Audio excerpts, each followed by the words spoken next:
Hello students, welcome back to my channel CA वाला भाई accounting academy. तो आज हम अपनी क्लास स्टार्ट करते हैं कैश फ्लो स्टेटमेंट से। तो कैश फ्लो स्टेटमेंट समझने से पहले मैं आप लोग को अपने बारे में ब्रीफ इंट्रोडक्शन दे दूं। जो मेरे चैनल पे स्टूडेंट्स नए हैं उनको मेरे बारे में थोड़ा आइडिया हो जाए। ऑलरेडी मेरे प्रीवियस स्टूडेंट्स तो हैं ही, उनको मेरे बारे में पता है, मगर मैं नए स्टूडेंट्स को भी अपने बारे में थोड़ा सा आइडिया दे दूँ। मैं एसीसी क्वालिफाइड हूँ, सीए फाइनलिस्ट हूँ, ऑस्ट्रेलिया और यूके की एक पब्लिक अकाउंटिंग बॉडी का मेंबर भी हूँ। मैं फाइनेंशियल कंट्रोलर एज अ काम कर रहा हूँ एक मल्टीनेशनल बैंक के अंदर। मुझे 7 साल से ज़्यादा एक्सपीरियंस है फाइनेंस और ऑडिट के अंदर। ये मेरा एक छोटा सा ब्रीफ इंट्रोडक्शन था। तो देर नहीं करते हैं, अपनी क्लास की तरफ चलते हैं। Cash flow statement. अब हम समझते हैं कि कैश फ्लो स्टेटमेंट क्या है, ये क्यों ज़रूरी है, कंपनीज क्यों बनाती हैं। तो कैश फ्लो स्टेटमेंट कंपनी के अंदर कितना कैश आया और कितना कैश गया, इन सब को ये मॉनिटर करता है। कैश फ्लो स्टेटमेंट कि कंपनी के अंदर पैसा कहाँ कहाँ से आ रहा है और पैसा कहाँ कहाँ जा रहा है। जिस तरह हमारे पास बैलेंस शीट और प्रॉफिट एंड लॉस भी एक स्टेटमेंट होती है, इसी तरह कंपनी की परफॉर्मेंस मॉनिटर करने के लिए कैश फ्लो स्टेटमेंट होता है। कैश फ्लो स्टेटमेंट इन्वेस्टर के लिए बहुत इंपॉर्टेंट होता है। वो कंपनी की परफॉर्मेंस कैश फ्लो स्टेटमेंट से मॉनिटर करते हैं। Structure of cash flow statement. अब हम देखते हैं कि कैश फ्लो स्टेटमेंट का स्ट्रक्चर क्या है। कैश फ्लो स्टेटमेंट के जो कंपोनेंट है वो है बेसिकली तीन। नंबर वन पर है cash flow from operating activities. Number second पे है cash flow from investing activities. Number third पे है cash flow from financing activities. अब ये operating activities, investing activities, financing activities, ये क्या है, इनका क्या मकसद है, इनसे क्या होता है, ये हम आगे इनको लाइन बाय लाइन चलते हैं। तो सबसे पहले हम पढ़ते हैं cash flow from operating activities. Operating activities का मतलब है कि कंपनी अपने बिजनेस से कितना पैसा जनरेट कर रही है। फॉर एग्जाम्पल, मैं एक इन्वेस्टर हूँ और मुझे जानना है कि यार ये कंपनी अच्छा परफॉर्म कर रही है, नहीं कर रही है, या ये कंपनी अपने बिजनेस से रन करके पैसा कमा रही है। ऐसा तो नहीं कि ये सिर्फ कंपनी उधार पे चल रही है, कुछ इसका अपना पैसा भी है या नहीं है। तो इन्वेस्टर के लिए बहुत इंपॉर्टेंट है cash flow from operating activities. Cash flow from operating activities से इन्वेस्टर कंपनी की परफॉर्मेंस को मॉनिटर करता है। अब हम इसके अंदर देखते हैं कि इसके अंदर कौन कौन सी चीजें शामिल है। Product and services. Cash flow from operating activities में प्रोडक्ट और सर्विसेज से कितने पैसे आए। फॉर एग्जांपल, कंपनी ने कितने प्रोडक्ट सेल किए, कंपनी ने कितनी सर्विसेज दी, उनसे कितने पैसे रिसीव हुए कंपनी को, कितनी कंपनी ने टैक्स की पेमेंट की, कितनी कंपनी ने रेंट की पेमेंट की, कितनी कंपनी ने सैलरीज एंड वेजेस के अंदर पेमेंट की। इसकी लिस्ट बहुत लंबी, थोड़ी सी एक एग्जांपल दी। वो सारी की सारी एक्टिविटीज जो कंपनी के ऑपरेशन से रिलेट करती हैं, वो सारी की सारी cash flow from operating activities में आएंगी। नेक्स्ट चलते हैं हम। नेक्स्ट है हमारे पास cash flow from operating activities. जिस तरह cash flow from operating activities हमने क्या पढ़ा था, ऑपरेटिंग एक्टिविटीज इंपॉर्टेंट है इन्वेस्टर के लिए, इसी तरह cash flow from investing activities भी बहुत इंपॉर्टेंट है किसी भी इन्वेस्टर के लिए। इन्वेस्टर ये देखता है कि कंपनी ने अपना पैसा कहाँ कहाँ इन्वेस्ट किया है, किन किन एसेट्स के अंदर कंपनी ने अपना पैसा इन्वेस्ट किया है और वो उनसे अपनी कंपनी को रन कर रही है। फॉर एग्जांपल, कंपनी ने अपनी किसी प्लांट एंड मशीनरी के अंदर या किसी फिक्स एसेट्स के अंदर पैसे परचेज किए हैं और कंपनी ने या तो अपने किसी एसेट्स को बेचे हैं, तो जितनी भी ये एसेट्स की लेन देन है, परचेज है, सेल है, ये सारी की सारी cash flow from investing activities के अंदर आती है।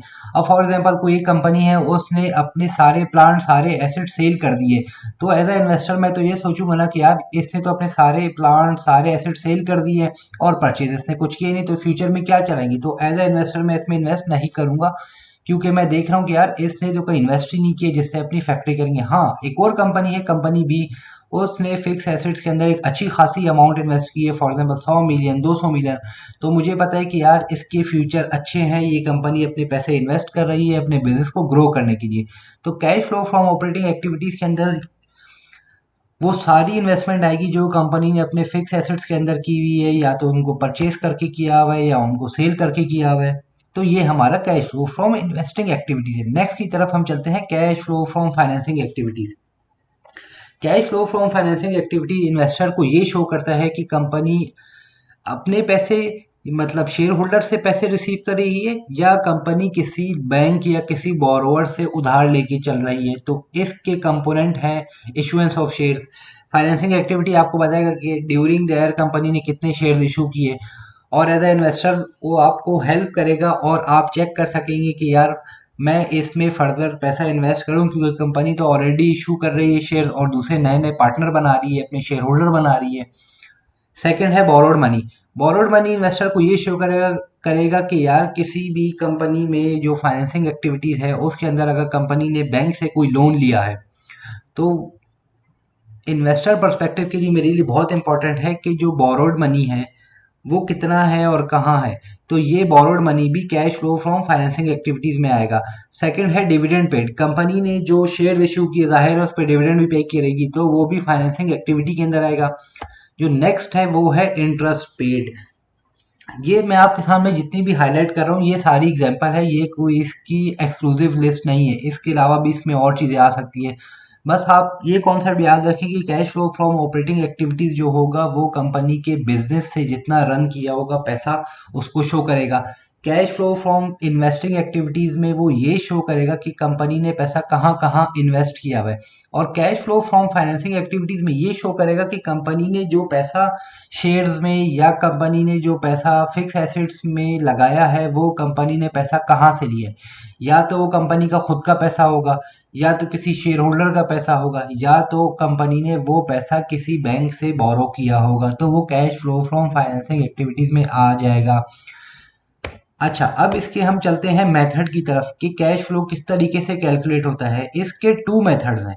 नंबर वन है डायरेक्ट मेथड और नंबर टू है इनडायरेक्ट मेथड।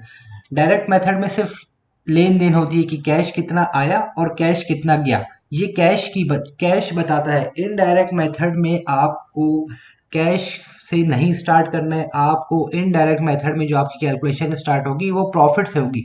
फिर प्रॉफिट में आप कुछ एडजस्टमेंट करेंगे नॉन कैश आइटम्स की, और एड लेस करते करते आप कैश तक पहुंच जाएंगे। तो डायरेक्ट और इनडायरेक्ट में फ़र्क ये है कि डायरेक्ट मेथड में सिर्फ कैश का वो आना और कैश का जाना देखता है, मगर आपका जो इनडायरेक्ट मेथड है उसके अंदर वो दोनों चीज़ें देखता है कि आपने प्रॉफिट से कैश तक कैसे पहुंचे।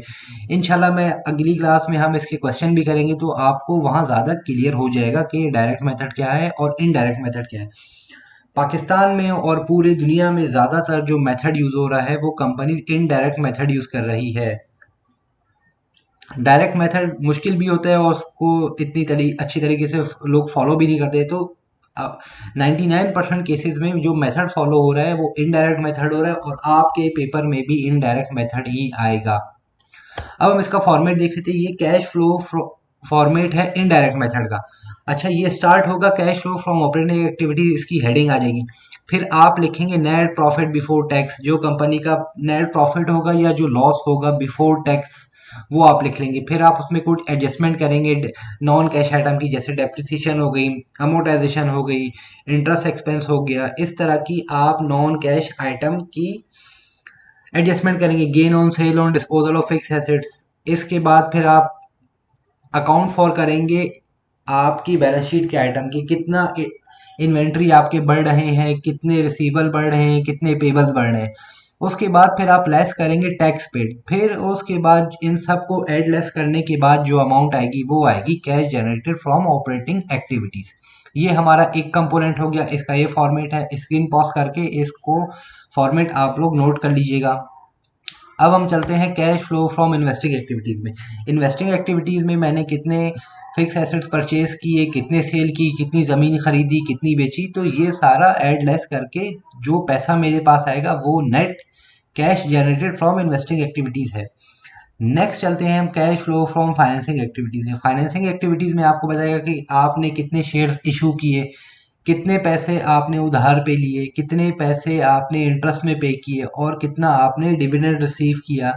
ये सारा का सारा cash flow from financing activities में आएगा, और इन सबको जब ऐड लेस करेंगे तो net cash generated from financing activities आएगा।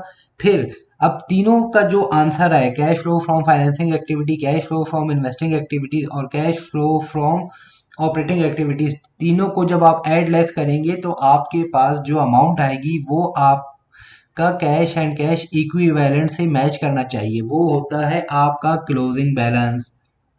तो ये था आज का हमारा टॉपिक कैश फ्लो के ऊपर कि कैश फ्लो के कितने फॉर्मेट्स है, कैश फ्लो में कितने कंपोनेंट्स है। अगर आपको मेरी वीडियो अच्छी लगी हो तो अपने दोस्तों से भी शेयर कीजिएगा, मेरे उसको सब चैनल को सब्सक्राइब कीजिएगा और लाइक कीजिएगा। और हाँ, मैं आपको एक और बात बताना चलूँ, मेरी क्लासेस सारी फ्री हैं। तो मैं BCom, MBA, BBA, CA, ACCA के सारे टॉपिक्स फ्री ऑफ कॉस्ट अपने चैनल पे अपलोड करूँगा टॉपिक वाइज। तो आप वहाँ से एग्जाम्पल भी देख लीजिएगा, बेसिक कॉन्सेप्ट भी देख लीजिएगा, तो इंशाल्लाह आपके सारे कॉन्सेप्ट्स क्लियर हो जाएंगे। आज के लिए इतना ही, मिलते हैं अगली क्लास में। ये मेरा व्हाट्सएप नंबर है, अगर आपको कोई भी क्यूरी हो तो आप मुझसे डिस्कस कर लीजिएगा। तब तक के लिए अल्लाह हाफिज़, अपना ख्याल रखिएगा।